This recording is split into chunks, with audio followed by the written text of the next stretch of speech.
Novo técnico do Mengão, seja muito bem-vindo. Muito obrigado, boa tarde a todos. Por mais programação que se tenha daquilo que se deva fazer, sempre as informações, elas captam. E uma da que me capta mais é quando eu joguei contra Flamengo. E ela tinha Adílio, Andrade, Zico e depois Tita. Ainda bem que eu não peguei Zico. Zico estava recém indo para a Itália. E Lico. Fora Nunes, Edmar e outros mais. Mas essa composição era Júnior, Liliandro. E eu na Portuguesa, na época.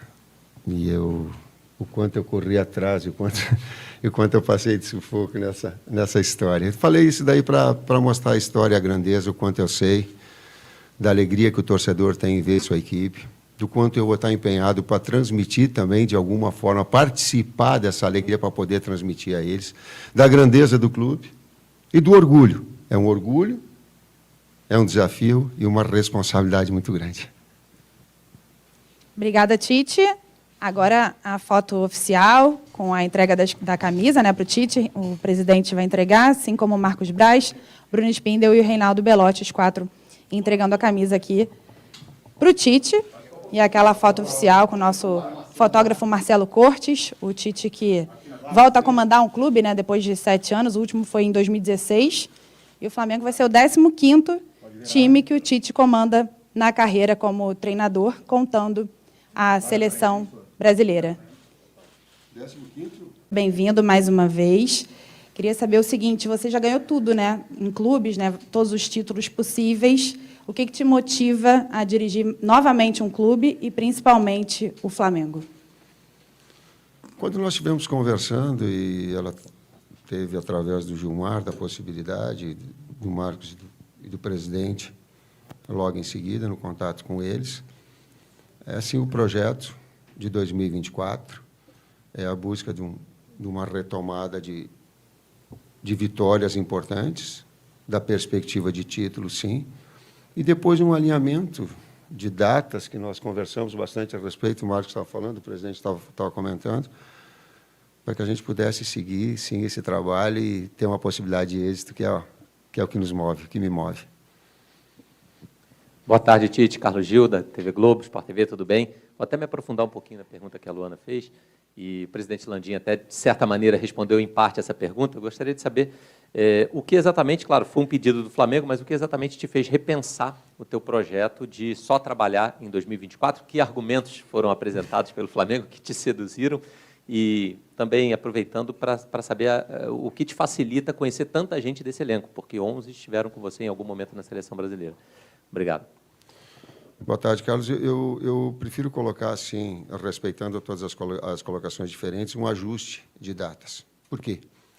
Um objetivo do Flamengo de 2024 no trabalho, e essa foi a premissa da conversa, do interesse. Da minha forma, também, de 2024. E eu lembro quando nós estávamos e nós conversamos a respeito, o Brás está me olhando, porque ele sabe o que eu vou falar. Ele disse assim, como é que a gente ajusta os objetivos teus profissionais com objetivos e a necessidade do Flamengo? Ele é de 2024? É. Mas como é que ele pode ser para uma necessidade que nós temos agora? E aí o projeto pesou mais forte, esse ajuste de datas, ele não e trazer uma situação anterior que também traz benefícios, traz risco e benefícios. Por quê? Porque o objetivo é a classificação na Libertadores, direta. Esse é o objetivo real. É o que é. A perspectiva de título que ela tem em matemática mas ela é sonho.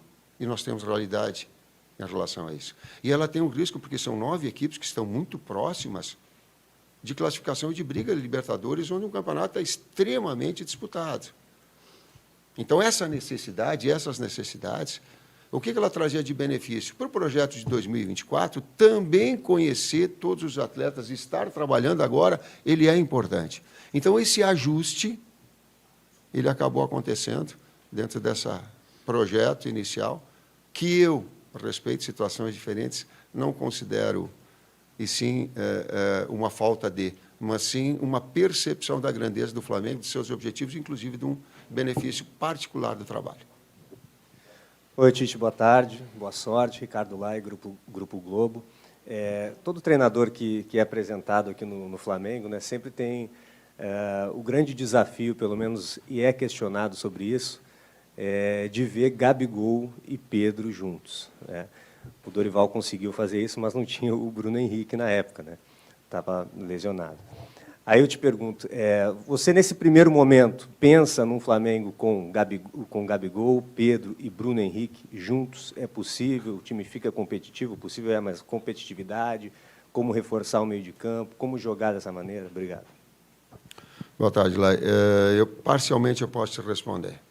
Eu conversei com o Gabi, conversei com o Pedro a respeito e falei da possibilidade da utilização dos dois. Sim. O conjunto da obra com o Bruno, ele começa a ter uma variável maior, ou de um outro atacante, do Bruno, ou do Cebolinha, do Luiz, que são jogadores mais verticais, mais agudos, ele começa a ter, naquilo que uma estrutura de uma equipe ela possa balançar. Jogar bem é jogar bem na fase ofensiva. Jogar bem é jogar bem na fase defensiva. Jogar bem é jogar bem nas bolas paradas. Quando alguma coisa dessas não funcionar bem, a redundância, né? Tu está mais longe da vitória. Tudo bem? Você falou brevemente sobre Gabigol, sobre Bruno Henrique. Conhecendo você, conhecendo o seu trabalho, a gente sabe que toda essa relação com o Gabigol é muito mais do outro lado de tudo que foi falado do que do seu lado. Mas acho que gerou uma grande expectativa do torcedor esse encontro. Você falou que já teve uma conversa, ele acabou ficando fora da lista da Copa. Não sei se para o jogador teve alguma mágoa. Nessa conversa de vocês entraram no tema?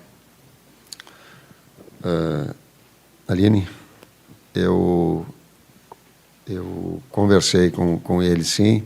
Interessante que a conversa em casa com a minha família, com a minha filha, mais especificamente, ela falou assim, a gente sempre viu as situações que elas são externas, que ela é do espetáculo. Agora tu vai ver elas atrás do pano, no bastidor. Então, nós conversamos, sim. Coloquei a eles que eles concorreram a ir para a Copa. Vou te colocar. E até vou falar só nessa, para ser papo reto. Eu falei papo reto, sem filtro. Mas não concorreram com as mesmas características, porque são características diferentes. Um disputava com o pivô, outro com o jogador de movimentação. Inclusive, por isso, eles podem atuar junto, eu volto a dizer, do ponto de equilíbrio que a equipe possa ter. Mas, tranquilo em relação a isso.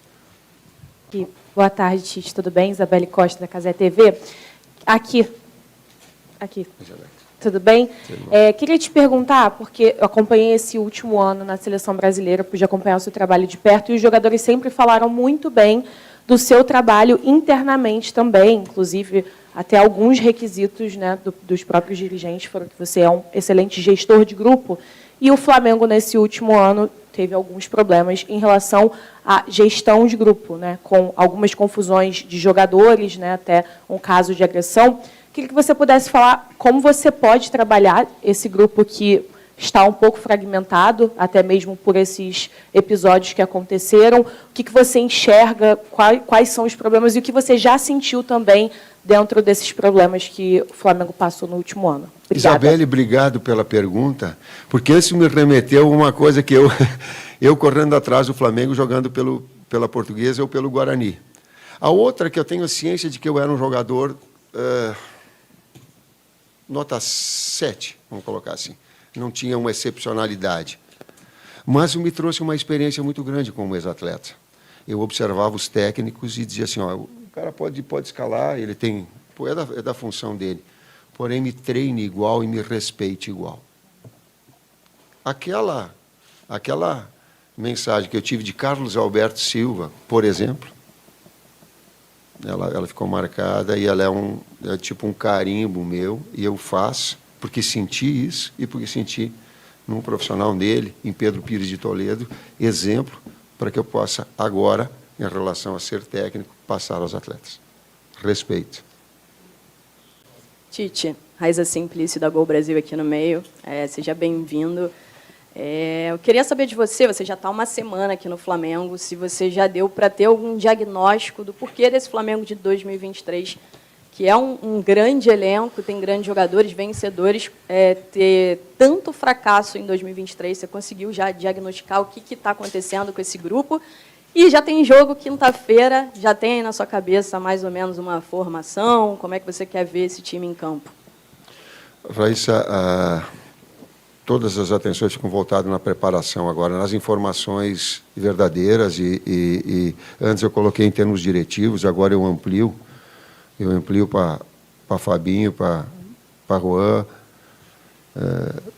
para todo o pessoal, para toda a direção que tem passado, o departamento médico, fisiológico, né, que tem passado informações que elas são extremamente importantes.